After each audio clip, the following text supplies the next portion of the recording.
Hi, my name is Fatma Mohamed. I'm the founder of Wellness KE. And Wellness KE is a platform that I started because I really wanted for women to actually understand more about their health and their well-being. And also, I wanted to really specifically focus on women's health because I feel like women's health issues have really been stigmatized. Anything to do with uterine health, anything to do with menstrual health and hormones, people are not very comfortable talking about such issues. So I really wanted for women to actually have a platform where they can learn more about these types of conditions and also ways they can improve their health. And at the same time, I also wanted for women to understand how simple it can be for them to actually maintain a healthy lifestyle through fitness, from home, through nutrition, eating healthy food that's actually locally available, not just, things that we can't necessarily find anywhere. And also through really understanding their bodies and seeing that there's an importance in destigmatization of uterine health and anything related to women's health. So Wellness KE is actually a passion project. And the reason why it's a passion project is because personally I went through sickness. So I was very unwell for so many years and I had fibroids. And I'm sure right now, any woman who's watching, when they hear the word fibroids, they actually either have had fibroids or they know someone who has had fibroids. And unfortunately, the statistics are proving that 1 in 2 women actually have fibroids. And if it's not 1 in 2, then the rest actually don't even know that they have them. So when I had fibroids, it actually happened to me when I was 21 years old. And I'm 35 right now. So that was many years ago, but I had them for so many years. Because when I was diagnosed, it was actually a really tiny fibroid. And the doctor told me that it was a pea-sized fibroid and I don't necessarily need to do anything about it. So I listened to him and I went on living my life. We didn't do anything about the fibroid. And in the process of living my life, unfortunately, what happened was the fibroids increased in size and increased in number. And at that time, I didn't know what I was supposed to do to avoid that. So if I had a platform like Wellness KE at that time, I would have avoided getting sicker because I ended up having many fibroids. When I had my surgery, I had 23 fibroids removed. And also, I ended up being diagnosed with deep vein thrombosis, which is a blood clot. And it came about because I had high estrogen levels, but I didn't know at that time. You see, I would go to different hospitals and ask different doctors and I would be like, why do I have a blood clot? And actually the closest that I came to the answer was one doctor who said, because your fibroids are large and there are many, they're actually disrupting circulation. So that's why you have a clot. But I ended up doing more research and I discovered that when a woman has fibroids, they have high estrogen levels, and when you have high estrogen levels, it causes blood clots. So the thing is that when I was 21, at that time, I remember I was very active, always fit, I took care of myself, but whenever I would do any type of exercise, I used to feel something in my abdomen. It was something a bit hard, and I didn't understand, almost like as if I had a tiny pebble or a stone in my stomach, yeah? So that used to worry me because I didn't understand. I was not sick, but I just felt that mass there. And so what I did was I decided to go to the hospital and actually get that checked. So I went into a hospital, general hospital, and they told me you actually have to go and see a gynecologist, which I'm sure women understand that's the specialist that's supposed to take care of women's health issues. So I went in, I saw a gynecologist. That was my first time to ever see a gynecologist. And when I walked in, he told me that we have to do an ultrasound. So an ultrasound basically is what, it's basically like what a pregnant woman would actually have done. They put the gel and check your abdomen in that very same way. So you're taken to a radiologist and then they actually do that for you. And when I went in to the radiologist and she, actually did the ultrasound, she discovered that I had the fibroid. There's something about how she relayed that news to me. I think that's why I was really affected, because it was almost like she was mad at me. I was young, I didn't know anything about fibroids, I'd never even heard of them. And I remember she was like, how can you even get to a place where you have fibroids? You're so young. And then I was like, what's that? And she said, yeah, you have a fibroid. And then I was in a robe, yeah, because you have to wear the robe. So she just left me there. And so I had to actually just remove the robe, change into my clothes, wipe the gel off. And then I was like, okay, so what do I do next? I followed her and she said, you have to go back and see your doctor. I'll bring in the results. So I go back in, I sit down with the doctor, and the doctor is like, yeah, you have fibroids. And so what's going to happen is, because you don't have any signs and symptoms, we're actually just going to let this fibroid be. It's small, and what they called it was asymptomatic. So basically I didn't have any symptoms. And majority of the times when women have fibroids, they either have heavy menstrual cycle, a lot of pain, cramps during their periods, they have a protruding belly and things like that. So at that time, I didn't have any symptoms, and he felt like I was young. So he was like, what we are going to do is we're going to do something called watchful waiting. So basically when you do watchful waiting, it's like they're just waiting because they feel like at some point the fibroid might disappear because it's harmless. So I listened to the doctor and I said, okay, that's what I'm going to do. The only problem I had was just that feeling of that mass there. So I went back to living my life, and unfortunately, that's when it actually went downhill, because when you go back to living your life and you live the same life that actually caused you to have the fibroids, then the fibroids are going to increase in size and in number. What you are supposed to do actually is to make sure that you take care of your health in terms of your nutrition. You eat foods that are high in phytoestrogens, which are like cabbage and cauliflower and broccoli, because these foods help in removing excess estrogen. Also, I was supposed to maintain that physical activity in my lifestyle, like fitness, and also check my hormones regularly, because it is the excessive estrogen that causes the fibroids. But because at that time I was not given that information, of course I went back to living my life, because of course you trust your doctor, you know you're going to be okay. And so when I went back to living my life, lo and behold, the fibroids increased in size and in number. I went from one tiny fibroid to 3 fibroids, then 5 fibroids. Then the next time I went to have an ultrasound, because now it was getting worse. Now at this point I was actually showing symptoms. I had a protruding belly, I had really painful cramps, I had very heavy menstrual cycle, and I would actually go for so many days on my menses. And at that time I worked on TV, and I had different shows that I was doing, but there was one major show that I was doing that was a live lottery show called Pambazuka National Lottery Show. And when I was on that show, because the show is live, it was really demanding, but because I had a long menstrual cycle, that meant that every time I was on set, I was probably either having my periods. And that was painful, because you're going through a lot of pain. You also are dizzy because you get anemic, because you get to lose a lot of blood. And also, I was also just really mentally, really tired of getting to this point. And I remember I was just thinking to myself, how did I end up here? Because I started off at the hospital, trusting my doctor, but now I'm in a much worse situation. So what I should have done, let me say, is I should have really researched and tried to find second or third opinion. I should have also tried natural ways to balance my hormones and understand my body.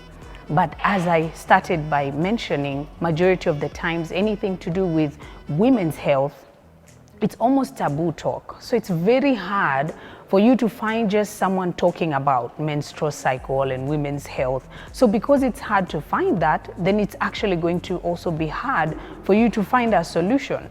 And majority of the times, we don't, as women especially, we don't really feel comfortable talking about such issues. So that was the main issue at that time. But because of all that, I decided to think about a woman who is in that situation.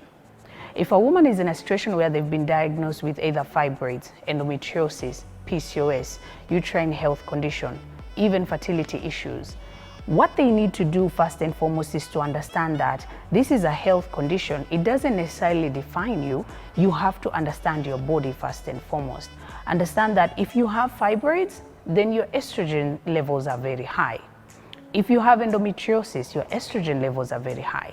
If you have PCOS, you need to be careful with your insulin levels. If you're having fertility issues, you need to check your progesterone levels. So at the end of it all, I discovered the importance of hormone health. And hormone health is so important to women because the moment you understand your hormones, it stops being about you worrying that something is wrong with you. You understand that it's either the environment that's causing it, or it's genetics, something that's happening in your family medical history, or it's your diet and nutrition, or it's external factors or stress. And all these are things that you can fix. And really what we do at Wellness KE is to provide women with, number one, this type of information, because information is power. The moment you know something, you actually can be able to fix it. And that's why they say when you know, you know. It's true. When you actually know that your body is changing or your progesterone levels are low, that's why you cannot conceive, then you are able to change that. You are able to eat healthy and go through hormone replacement therapy. And once you change that, you're actually able to fix the situation, yeah? So in terms of just the platform in itself and Wellness KE, the main purpose is to actually give women information that can be able to empower them. Because we believe when women learn about their health and don't feel ashamed to talk about their health conditions, then they're empowered to actually seek this information and to practice it in their day-to-day lives. We also understand the importance of having some wellness resources. We have webinars that we hold with doctors, from psychologists to gynecologists, and these webinars actually help women in making sure that they come on board, they listen to both doctors, they get first-hand advice. It's like free consultation, and they can ask the questions that they feel worry them about their health. And most of the times, because I'm the moderator of the wellness webinars, I tell women if you are comfortable asking the question, you can ask. But if you're not, then you can also be able to send me the question I ask on your behalf. And so many women have actually been able to get help through this.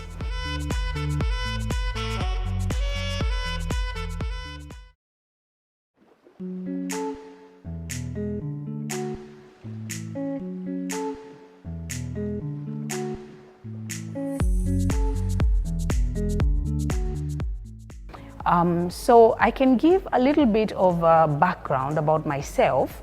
And in terms of just who I am, I can describe myself as a person who is very passionate.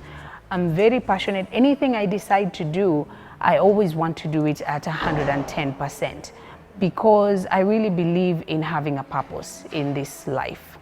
From when I was very young, I've always just been interested in health and also just taking care of myself. I can say that when I actually come from a family of 6 siblings, and my mom and my dad, and we've always just been a very close family. The thing is that I can say I went to schools that actually taught me and made me understand who I wanted to be. And it's actually recently that I was talking to my boyfriend and telling him how the schools I went to actually really shaped me. Because from when I was a kid, in primary school, in high school, I always just had a really good, strong foundation from the teachers that we had and the type of experience I had at that time. I can say that it helped me in understanding what I really wanted to be in life. I remember in school when we would have this club called Junior Achievement Club. And the Junior Achievement Club was where you would, determine what you wanted to do in life. And so this was many years ago. But when they asked me what I wanted to be, I told them I actually want to work in TV, in the media. And because of that, I was in Mombasa. I grew up in Mombasa. Mombasa at that time did not have that many media houses. There wasn't much that you could go to, and I know that a lot has changed now, but I remember at that time what they did was they actually would take us every few weeks They would take us to now the places where you wanted to work. If you wanted to become a banker, they would take you to the bank. If you wanted to become a teacher, that sort of thing. So for me, they actually took me to Standard Media Group, I remember. That was my very first experience in the media. I went to print actually, and they showed me like how they come up with stories and what happens before, you know, a story is put out there through the newspapers. And one time they took me to one radio station, but it was probably the only radio station, or just two at that time. But when I went there, I remember being really excited. I loved what I saw, and I knew that this is what I wanted to do. And the good thing is that when I was in high school, the high school I went to, it's called Mama Ngina Secondary School. It was the only boarding school in Mombasa, the only one, and the only like boarding provincial school. And when I went to that school, I was really, really passionate about actually being in the media. So whenever they would have any events, I wanted to be able to host events. So when we would have like high school events, I would be the MC at the high school events, because I felt like this is something I really want to do. So it was I can say my childhood played a really big part in shaping who I am and me understanding what I really wanted to do in my life. And I'm thankful to God for that, because then it allowed me to understand the path. And also it gave me a lot of confidence, because anywhere I go, I'm never afraid to be the first one to talk, or to be the first one to present, or to be the first one to actually share an idea. And after, I remember just coming into adulthood, I really wanted to now take my passion into media. And in Mombasa, as I said, there were not many opportunities at that time, but there was a competition actually at that time. And the competition was with MTV Base. So they had come to Kenya and they were looking for hosts from different parts of Kenya. And so I tried out for the competition and was one of the final four. So I had to actually come to Nairobi. And I remember at that time, I would have to take a bus. I would actually have to take a coast bus, come to Nairobi for the competition. They would actually like have, it was actually televised, the same way they televised Big Brother and everything. And they would do a selection, and eventually one guy won. And I remember when he won, and it was just 3 of us left. And the competition was actually a really good thing, because it exposed me to a lot here in Nairobi. I did not know anyone, but through that competition, people would come to see us live, because they would give us events to host and stuff like that. And that's how I started meeting people. Crazy enough, I knew this is how I'm going to now make sure that I make my mark in media. I was really young, 19 going 20, but I had a vision. Yeah, so I knew I don't know anyone here in Nairobi. I don't have a place to stay here in Nairobi, but what I can do is I can be coming to Nairobi for auditions. I would come to Nairobi with my bag, take coast bus, get to Nairobi first thing in the morning at 5 a.m. When it's 5 a.m., I would go into either a club, because they would still be open. I go into the washroom, I actually like clean up, I change my clothes, I dress up, and then I know the audition is at 8. So between that time, I need to figure out how I'm getting to the audition. I don't know the directions. Anyone who has come from Mombasa to Nairobi will tell you Hilton is the only place that you need to, like, it's your central place. I know you get to Hilton and then you figure the rest out. So that's what I used to do, and I would go for the auditions. And I remember I had gone for 2-3 auditions so far. And when I came the 4th time to Nairobi, there was an audition at Royal Media Services. And when the auditions were held, they were for a show on Citizen TV. And at that time, they had a show in the morning called Power Breakfast with Kobe Kihara and the rest. So I came for the audition. I learned about it a little bit late. So I arrived in Nairobi like in the afternoon. And I did the same thing. I went into a building, I cleaned up, I dressed, and then I found my way to Royal Media. And when I got there, I found that there was a long queue. There were so many girls from Capital FM, from so many other places, and I was in the waiting area. So people were just auditioning, and I was one of the last ones, yeah? And then when I walked in, I did my audition. When I did my audition, I remember vividly, Kobe was inside like a booth or something, like watching. And she came out and she was like, don't leave. And then I said, okay. I had my bag there. I couldn't tell her like I have to leave today evening. But she was like, no, no, don't go, just wait on the side. And I waited on the side. And then, you know, like there were a few people who were left, they finished. And then she just came to me and asked me like, what's your name? What do you do? And I explained to her. And she said, okay, you have the job. And I was shocked. I was like, really? Yeah, I really loved the audition and all that. And I felt really good. The first thing I did, I called my mom. I told her like, now I have the job. So it was a whole, of course I was really excited because that was my first job on TV and I landed it and it was on a major network. I felt really good. It made me feel really confident.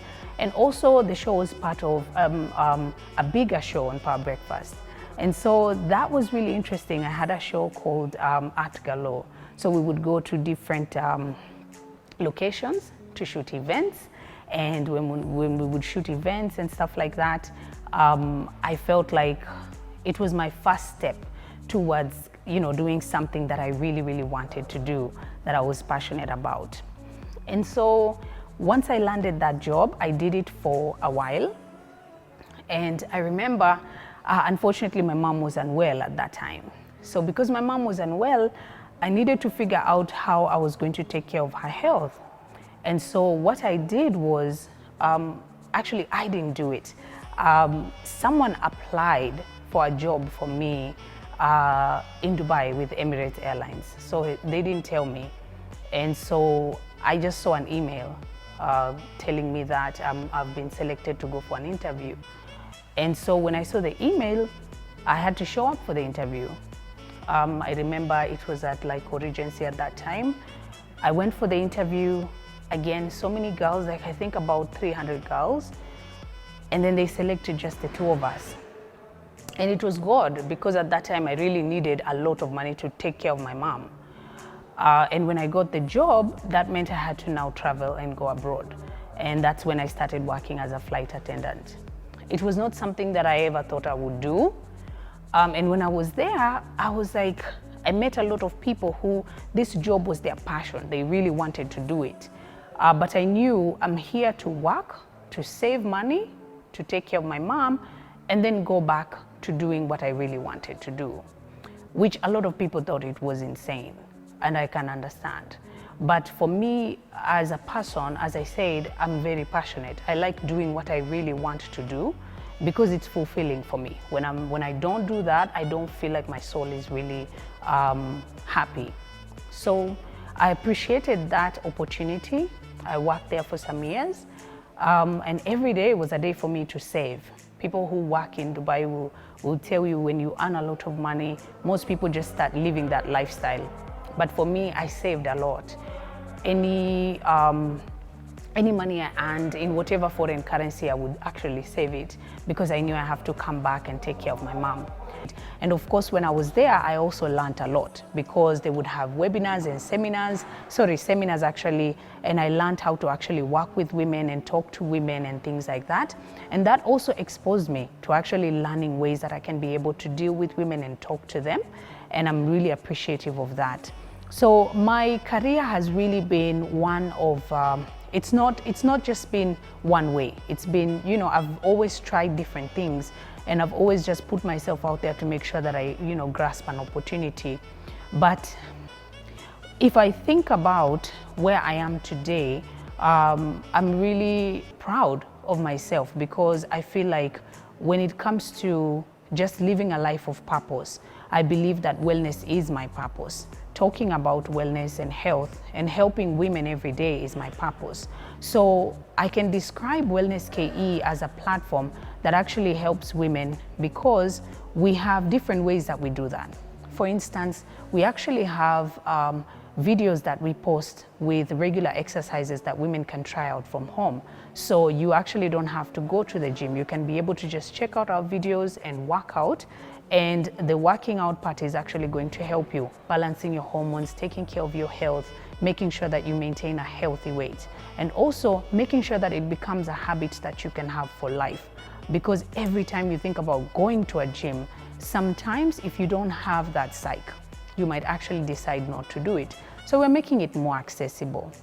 And also when it comes to nutrition, we always post videos of healthy recipes and ways that women can be able to just balance their hormones and improve their health on YouTube. And we also go live on Instagram, on Facebook, to just show women how they can be able to do that. Actually, now during Ramadan, we want to be able to give women a standard way to actually break their fast in a healthy way, because most people during this time is when most of them actually go astray when it comes to their diet. So it's really important for them to understand how beneficial fasting is to the body physically, and also how they can now elevate, you know, the benefits of fasting when it comes to their health. Other than that, as I mentioned, we have wellness webinars. We host wellness webinars with doctors, and I'm so glad that the doctors actually are the ones who reached out and wanted to be able to share information with the women. And through that, we've managed to help many women, because some of them were actually going through health complications that they couldn't really talk about or they couldn't figure out. But just having the doctor there live, asking them a question, them answering you, and you not having to even pay as a consultation, means that you are able to find answers. So women have been able to find answers. We also have healthy products that we give women, like organic green tea, turmeric tea that helps with menstrual cramps. We have products that actually help them when it comes to fertility, fibroids, PCOS, and all that. Natural ways so that they can be able to take care of their health. When it comes to just my advice to women and how they can be able to take care of themselves, I would say number one, the first thing you need to do is to always stay informed. Because when you don't have information, it's going to be very hard for you to make decisions that are right for your health and for your body. Yes, you have a doctor. Yes, you have Instagram, you can follow people who are health influencers, and you have Google. But what you really need to have is information and to understand that this is your body. People can give you opinions and they can advise you, but at the end of the day, you know how your body feels. So get the right information and use it according to how your body really feels. Don't let someone else make decisions for you. And also, I would say there's an importance in you learning how to balance your hormones. And how you're going to do that is to make sure that you get a hormone test. Women don't get to do that. Going into a hospital, talking to your gynecologist, explaining that you need to get your hormones checked. Why? Because maybe you have a family medical history of fibroids, or you have medical history of endometriosis, maybe your mom or your sisters. That means you're more susceptible. If you check your hormones and discover that they are imbalanced, you can fix them before you end up being diagnosed with a condition. That's where there's an importance. That's why I feel there's an importance in understanding hormone health. Something else women really need to do is to understand the importance of doing just a constant detox or a liver detox, because your liver is the one that actually controls your hormones. It flushes out toxins. It's supposed to actually help you in that way. So if you don't do regular liver detox, you end up having excessive hormones. And one of the cheapest ways that you can do that is drinking lemon water. So making sure that when you wake up in the morning, you have warm water, squeeze lemon and drink. It's going to help your body. And also trying out green tea, turmeric in your tea, and adding other natural products that can actually help you. So these three things I feel will actually help women in terms of maintaining their health in a natural and holistic way. And of course, them finding and seeking a second, third, or fourth opinion. Just like in my case, if I would have listened to just one doctor, the moment they started telling me that, you know, my fibroids are too many, they have to remove my uterus, if I listened to them, I would probably have decided to do that. But because I decided to go to another doctor and I finally found a good doctor that was able to remove my fibroids and still be able to maintain my uterus and be able to be healthy, that meant that the second, third, fourth opinion actually helped. It might be a little bit more expensive, but you get to maintain more as opposed to losing a lot, yeah? So that's my advice to women. So my advice to anyone out there in terms of following their passion you have to actually get to a place where you feel like you're doing what you were born to do and what you love. Because it's cliche, I know most people say you won't feel like you're working a day in your life. But I read something the other day that said the way to actually live a really successful life is to take and deal with the hand that you're dealt with, and you actually take it as if it is the hand that you really wanted from the very beginning.